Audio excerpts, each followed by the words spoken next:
नमस्कार, Dane news देख रहे हैं आप और आपके साथ मैं हूं प्रतिज्ञा कश्यप। खबरों की शुरुआत करने से पहले एक नजर डालते हैं उन खबरों पर जो बनी हैं आज की सुर्खियां।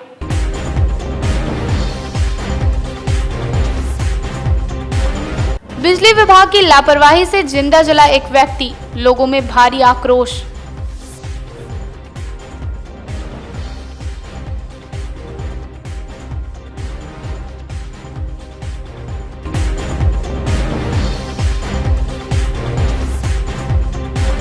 लगातार हो रही बारिश से जनजीवन हुआ प्रभावित।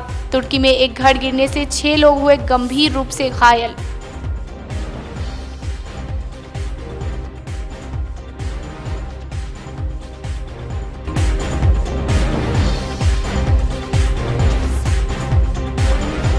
और अपनी समस्याओं को लेकर शिक्षक से लेकर कर्मचारी तक सड़क पर उतरकर किया प्रदर्शन।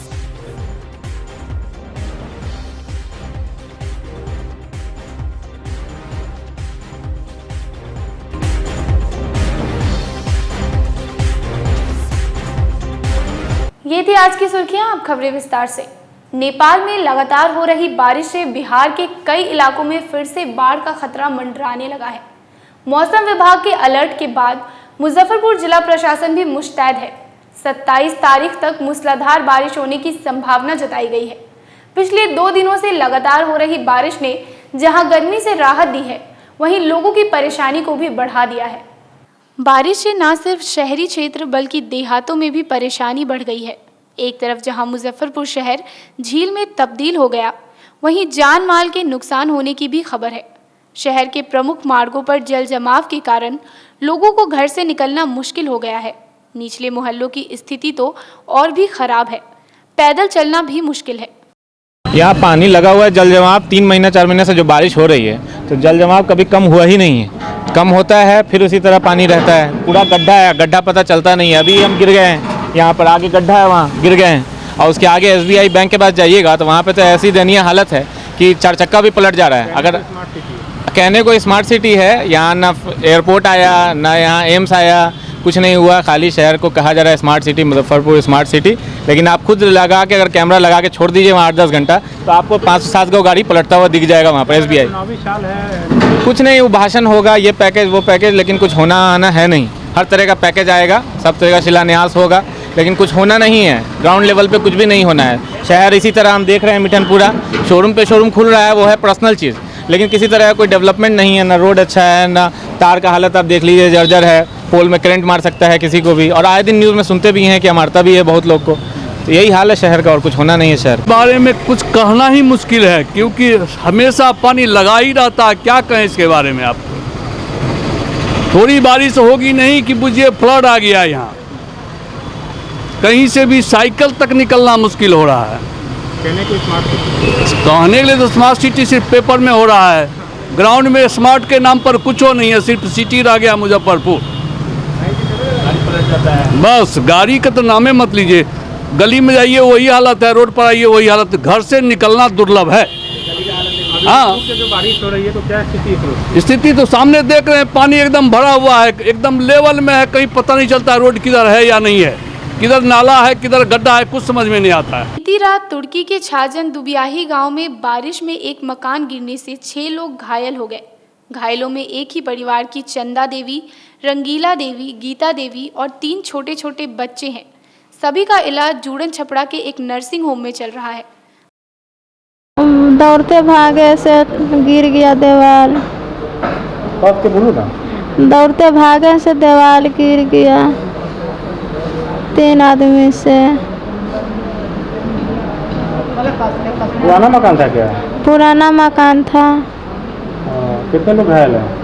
3 आदमी, एक आदमी थोड़ा ठीक है, 2 आदमी पूरा घावाहिल है। लगातार जो बारिश होने के कारण जो दीवार जो पानी के कारण वो सलका मार गया था, समझे। उसके कारण वह मकान सारे लोग के खाना खाने वक्त गिर गया सारे आदमी के देह पर। जिसमें 3 मैंने छोटा छोटा बच्चा था और 3 लेडीज़ थी। जो 2 आदमी बुरी तरीक़ा से घायल है, एक आदमी को चोट फोट लगा हुआ है जो अभी ठीक है। और एक आदमी की स्थिति क्या है? एक आदमी की स्थिति नाजुक है, ICU में। क्या नाम है उनका जिनकी स्थिति नाजुक है? उनका चंदा देवी नाम है। मकान जर्जर था क्या? नहीं, जर्जर नहीं था। जैसे कि मकान पुराना था, वो 20-25 साल पुराना था मकान था। बिजली विभाग की लापरवाही से एक पिकअप ड्राइवर की दर्दनाक मौत हो गई। ड्राइवर कृष्ण कुमार जिंदा जलकर मर गया। घटना सदर थाना इलाके के गोबरसही डुंगरी रोड की है। पुलिस ने शव को कब्जे में लेकर पोस्टमार्टम के लिए भेज दिया है। मृतक समस्तीपुर का रहने वाला था और सदर थाना के डुमरी में डेरा लेकर रहता था। जानकारी के मुताबिक ड्राइवर कृष्ण कुमार अपने ही मकान मालिक का गाड़ी चलाता था। शाम करीब 5:30 बजे ड्राइवर गाड़ी पर कुछ सामान लादकर गोबरसही मेन रोड की ओर निकल रहा था। इसी दौरान 11 kV बिजली के तार में सट गया और पूरे गाड़ी में करंट दौड़ गई और गाड़ी के पहिए में आग लग गई। गाड़ी के स्टीयरिंग पर बैठा ड्राइवर कृष्ण कुमार झुलसकर गाड़ी में ही मर गया। हल्ला होने पर लोग पहुंचे, बिजली काटी गई। सूचना मिलने पर सदर थाने की पुलिस घटनास्थल पर पहुंची और शव को कब्जे में लेकर पोस्टमार्टम के लिए भेज दिया। मामले की छानबीन की जा रही है। स्थानीय लोगों ने बिजली विभाग से मुआवजे की मांग की है। बिजली ऑफिस का लापरवाही है। हम लोग ग्रामीण है, यहाँ पर या कितनों कंप्लेन करेंगे तो उनको सुनना चाहिए इस चीज़ पर। हम लोग क्या कर सकते हैं? हम लोग तो कंप्लेन ही डाल सकते हैं। आज की घटना कैसे हुई? सर, आज की घटना गाड़ी लेकर के निकले, उनका क्या लापरवाही है? उनको ये भी पता नहीं था कि तार बहुत इतना नीचा लटका हुआ है। वो बेचारे निकले, उनको क्या पता था? बारिश का समय था, तार उसमें सटा, बांस सटा, वो भी हवा करके उतरे और एक दुर्घटना हो गई। में थे, आए, हल्ला हुआ, थाना से मुझे सूचित किया गया कि एक आदमी पर करंट लग गया, उससे जल गए। अच्छा, वो बताए तो सब प्रक्रिया है जो कर रहे हैं। मौत हो गई? मृत्यु तो हो गया है, अब देखते रहे। जला हुआ है क्या? जला हुआ है।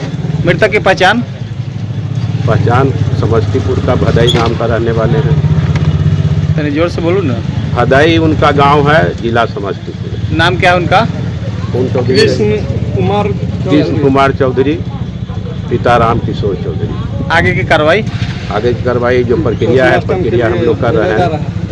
बकाया वेतन की मांग करते हुए जहां बिहार विश्वविद्यालय के कर्मचारियों ने गुरुवार को कुलपति आवास का घेराव किया, वहीं एडहॉक कमेटी का गठन करने की मांग करते हुए चोचहा कॉलेज के कर्मचारियों ने जमकर प्रदर्शन किया। पिछले कई महीनों से वेतन नहीं मिलने पर विश्वविद्यालय के चतुर्थ वर्गीय कर्मचारियों ने गुरुवार को कुलपति आवास का घेराव कर धरना दिया। कर्मचारियों ने बताया कि लगभग 11 महीने से वेतन नहीं मिला है। अन्य सभी कर्मचारियों को वेतन दिया जा रहा है। कोरोना काल में वेतन नहीं मिलने से भुखमरी की स्थिति आ गई है। क्योंकि हम लोग को 11-12 महीना से अभी वेतन नहीं मिला है। बाकी सभी कर्मचारी को लगातार पेमेंट हो रहा है इस लॉकडाउन में भी। लेकिन हम लोग सफाई कर्मचारी हैं, हॉस्टल के अनेक हॉस्टल के कर्मचारी हैं, लेकिन ये 10-11 महीने से वेतन नहीं मिल रहा है। स्वीपर भी है इसमें, वार्ड सर्वेंट सब लोग हैं और कुछ हमारे साथी कर्मचारी को अब घूस लेकर या जैसे हो समान काम के समान वेतन के आधार पर चिट्ठी दे दिया गया है। लेकिन हम लोग को ऐसे ही रोड पर रख दिए हैं। DSW के पास जाते हैं, वो बोलते हैं कि उनके पास जाओ, रजिस्ट्रार के पास जाओ, VC के पास जाओ, लेकिन हम लोग का कोई सुनवाई नहीं करता। कुल कितने कर्मचारी हैं जिनके साथ इस प्रकार की घटना हुई? होंगे हम लोग 18-20 कर्मचारी हैं, जो सिर्फ हॉस्टल के बॉयज़ हॉस्टल और गर्ल्स हॉस्टल के सफाई कर्मचारी हैं। और खराब किए कि 11 महीना से हम लोग के खटाए हुए हैं, पैसा नहीं दे रहे हैं, न चिट्ठी दे रहे हैं। और हम लोग के पीछे को आदमी को जो बहाली जो हुआ है उसको बहाली कर दी, उन लोग के वेतन मिल रहा है, हम लोग के वेतन नहीं मिल रहा है। इस विद्यालय में क्या काम करते थे? हम लोग खाना बनाते थे, बहुत झाड़ू पोछा लगाते थे, बहुत हर काम है, सब में अपना अपना काम में भी रहे हुए थे। बिहार विश्वविद्यालय के स्थायी संबद्धता प्राप्त रामश्रेष्ठ सिंह महाविद्यालय चोचहा के शिक्षकोत्तर कर्मचारियों ने अपने महाविद्यालय में नए एडहॉक कमेटी की गठन की मांग करने को लेकर कुलपति आवास का घेराव किया। शिक्षकों ने कहा कि विश्वविद्यालय के एडहॉक कमेटी का कार्यकाल खत्म होने के बाद भी कमेटी के सचिव लगातार शिक्षकों को मनमाने ढंग से प्रताड़ित और अपमानित कर रहे हैं। कमेटी के सचिव ने विश्वविद्यालय में कमीशन से आए प्राचार्य को भी उनके पद से हटाकर अपने एक परिचित शिक्षक को विश्वविद्यालय की कमान दे दी है, जिसका कार्यकाल समाप्त हो चुका है और एडहॉक कमेटी का तत्कालीन कन्वेनर वर्तमान RDS कॉलेज का प्राचार्य मनमाने ढंग से वहाँ कार्रवाई कर रहे हैं। उस महाविद्यालय के कमीशन महाविद्यालय के कमीशन प्राचार्य विपिन बिहारी सिंह को उन्होंने हटा के और एक दूसरे शिक्षक को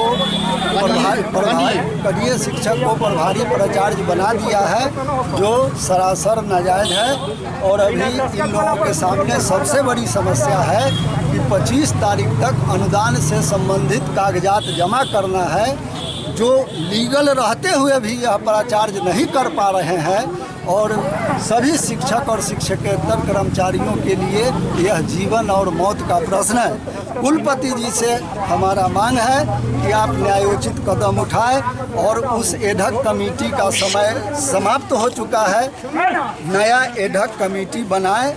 हमारे सेक्रेटरी जो थे वो विवादित होकर के एडहॉक हम लोग के कॉलेज में एडहॉक अपॉइंटमेंट हुआ है ओम प्रकाश शर्मा, जिनका टर्म खत्म हो चुका है, लेकिन उन्होंने अभी भी हाँ, और अभी भी उन्होंने सेक्रेटरी पद पर आसीन है। लेकिन सबसे बड़ी बात कि जो हमारे प्रिंसिपल हैं पहले थे, उनको उन्हीं ने कमीशन टीचर प्रिंसिपल हैं, उनको ओम प्रकाश जो सेक्रेटरी जी हैं, महोदय सेक्रेटरी जी, वो उनको अभी उनको हटा करके और जूनियर टीचर को प्रिंसिपल बना दिए हैं, जिस कारण हम लोग को अब हम लोग अभी वाइस चांसलर के पास इसलिए आए हैं कि हमारे कॉलेज का कागजात या सारी जानकारी हमारे पुराने प्रिंसिपल को है, जो कि अभी नया प्रिंसिपल है उसको कोई जानकारी नहीं है। ये प्रिंसिपल हमारे कमीशन है, लेकिन पहले वाले प्रिंसिपल की कोई जानकारी नहीं है कि इस कॉलेज में क्या हो रहा है, नहीं हो रहा है, और उसी तरह उनको बना दिया गया है। तो सबसे पहले बना दिया गया वह भी ठीक है, लेकिन बाधाएं हम लोग का अपना जो इतना जिंदगी भर हम लोग लगा दिए, उसकी जो हमारी है उस पैसा हमको अनुदान में नहीं हो रहा है, हमारा कागज जमा नहीं हुआ है। जो यूनिवर्सिटी का उसमें कागज में संलग्न करना है वो हम नहीं कर पा रहे हैं। अनुदान से संबंधित जो कागजात हैं वो हम लोग सबमिट वो प्रिंसिपल हमारे नहीं कर रहे हैं, और ये प्रिंसिपल को हाँ इनको अवॉइड किया हुआ है। तो अब हम लोग अब क्या करें, इसीलिए हम लोग यहाँ पर बकाये मानदेय का भुगतान करते हुए शिक्षक का दर्जा देने सहित कई मांगों को लेकर गुरुवार को बिहार राज्य तालीमी मरकज शिक्षा सेवक संघ ने गुरुवार को खुदीराम बोस स्मारक स्थल से लेकर समाहरणालय तक आक्रोश मार्च निकालकर जमकर प्रदर्शन किया। संघ के जिलाध्यक्ष ने बताया कि मांगों पर सरकार ने पिछले कई सालों से आश्वासन ही दिया, लेकिन कुछ नहीं हुआ, और इस महंगाई के समय में बहुत कम वेतन दिया जाता है। जब तक मांगे नहीं मानी जाती हैं, तब तक ऐसे ही विरोध प्रदर्शन होता रहेगा। मांगे निलंबित है पहले से ही, सरकार के द्वारा जो है सो आश्वासन हर बार दिया गया। 2018 से जब हम लोग कार्य कर रहे हैं 11 वर्षों से, और सरकार हमारी मांगों को मानने के लिए हर बार राजी थी, बोली कि हम आपके साथ हैं। हम सरकार का वादा रहा कि आपका जो मांग है हम मानदेय का अच्छा जो है सो व्यवस्था करेंगे, आप लोगों के लिए शिक्षक का दर्जा देंगे, समायोजन करेंगे, डीएलएड ट्रेनिंग कराएंगे।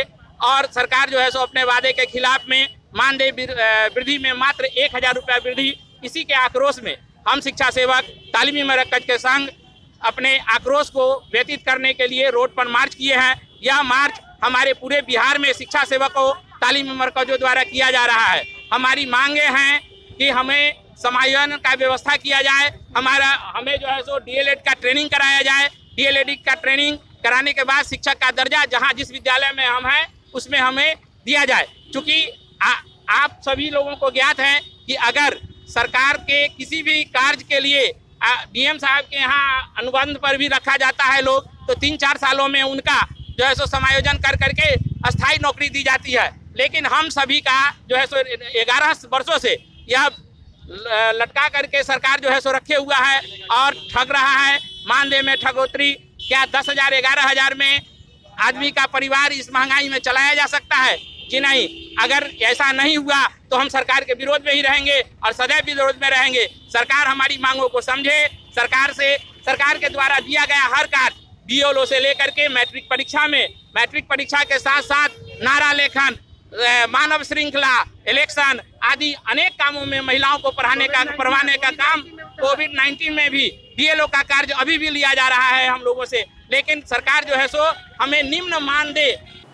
गुरुवार को आयोजित नगर निगम सशक्त स्थायी समिति की बैठक में सदस्यों ने पार्षद की समस्याओं से निगम प्रशासन को अवगत कराया। बैठक में निगम क्षेत्र के स्टॉल और पूर्व के मामलों पर चर्चा की गई। मेयर सुरेश कुमार ने बताया कि पूर्व के कई मामलों के साथ ही स्टॉल किराए और आगामी विधानसभा चुनाव के साथ पार्षदों की समस्याओं से निगम प्रशासन को अवगत कराया गया।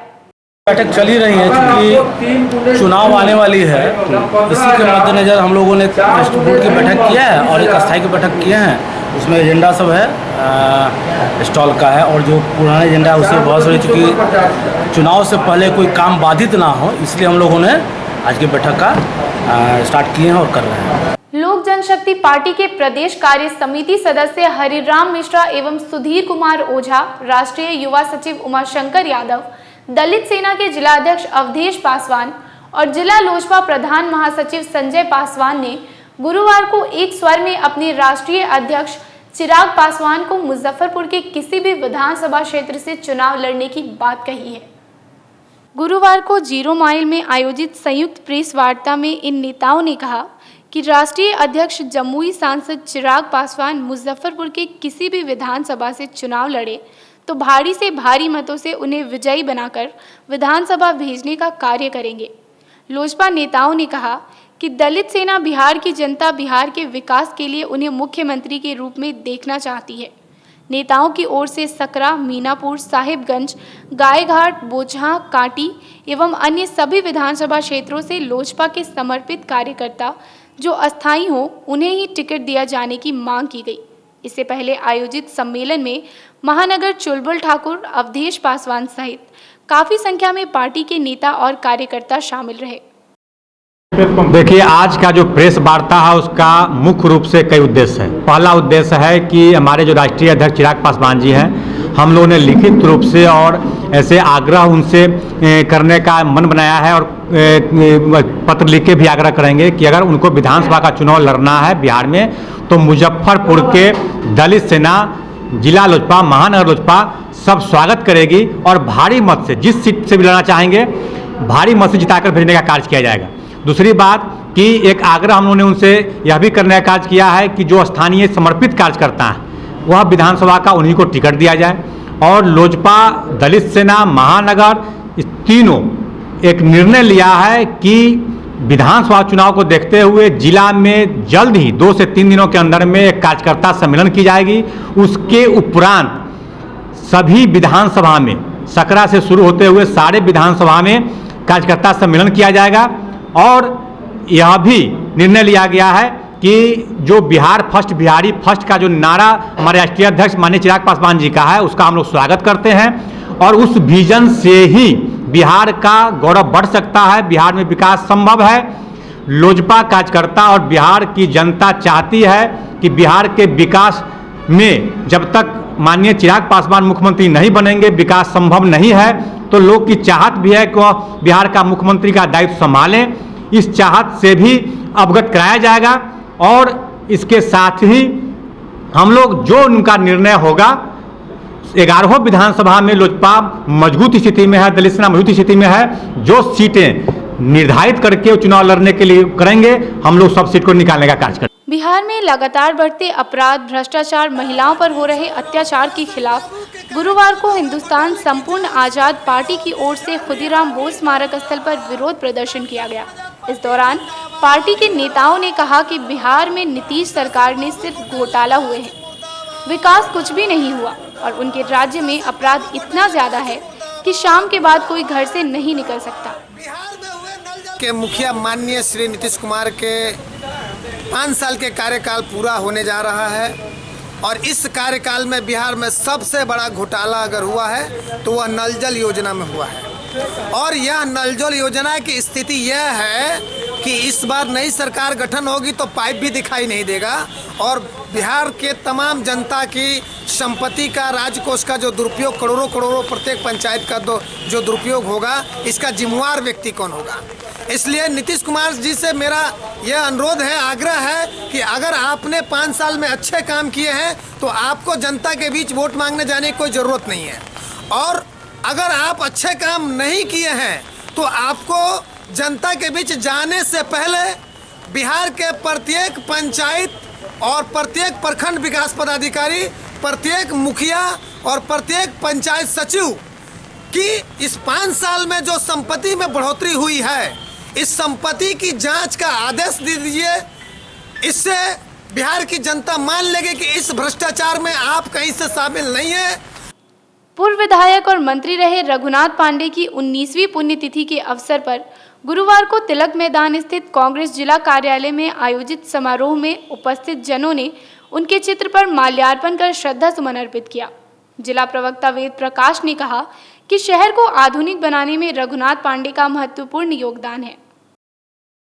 हम सभी जिला कांग्रेस की तरफ से इन्हें सच्ची श्रद्धांजलि अर्पित करते हैं और आज के दौर में जो एक आधुनिक मुजफ्फरपुर के निर्माण में कहीं ना कहीं रघुनाथ पांडे जी की जो एक दूरदृष्टि थी, जिसके कारण शहर आधुनिकीकरण में एक आज जिस आधुनिकीकरण शहर में हम लोग जी रहे हैं, उसमें बहुत बड़ा योगदान स्वर्गीय पांडे जी का था। उस वर्षों में वो कभी शिलापट पर कई सारी योजनाएं मुजफ्फरपुर को दिए, लेकिन कभी शिलापट पर स्वर्गीय पांडे जी ने अपना नाम अंकित करवाने की कभी व्यग्रता नहीं दिखाई, उन्होंने दिलचस्पी नहीं रखी। वहीं दूसरी तरफ आज पूरे शहर में एक भी योजना समय पर पूरा नहीं हो रहा है। शहर की नारकीय हालात है, आबादी के हिसाब से हम लोगों को सुविधा एवं व्यवस्था मुहैया कराने में असक्षम है। बावजूद नित्य दिन नए नए शिलान्यास एवं घोषणाएं हो रहे हैं, लाखों करोड़ों की योजना। आज के दौर में पांडे जी की विचार हम समस्त जिलावासियों के लिए प्रासंगिक हैं और इस अवसर पर हम यह संकल्पित हैं कि स्वर्गीय पांडे जी के अधूरे सपने को हम सब मिलकर के साकार करेंगे और उसकी झलक इस 2020 के विधानसभा चुनाव के द्वारा स्पष्ट रूप से देखा जाएगा। गुरुवार को मारीपुर पावर हाउस चौक पर जन औषधि केंद्र का उद्घाटन बीजेपी के जिलाध्यक्ष रंजन कुमार ने किया। मौके पर पार्टी के वरिष्ठ नेता रविंद्र प्रसाद सिंह, महिला मोर्चा की जिला अध्यक्ष डॉक्टर रागिनी रानी, केंद्र के संचालक अरुण कुमार सिंह सहित काफी संख्या में लोग मौजूद थे।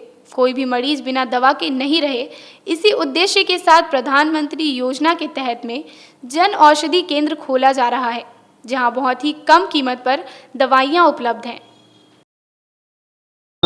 दुकान का शुभारंभ हमारे माननीय जिलाध्यक्ष रंजन कुमार जी के द्वारा किया गया और यह जनऔषधि दवा की दुकान की शुरुआत हमारे माननीय प्रधानमंत्री नरेंद्र भाई मोदी जी के नेतृत्व में हुआ है। उन्होंने इस एकमात्र लक्ष्य रखा है कि कोई भी मरीज दवा के बगैर परेशान ना हो। लक्ष्य एक ही है कि हर मरीज को दवा मिले और आयुष्मान हो भारत।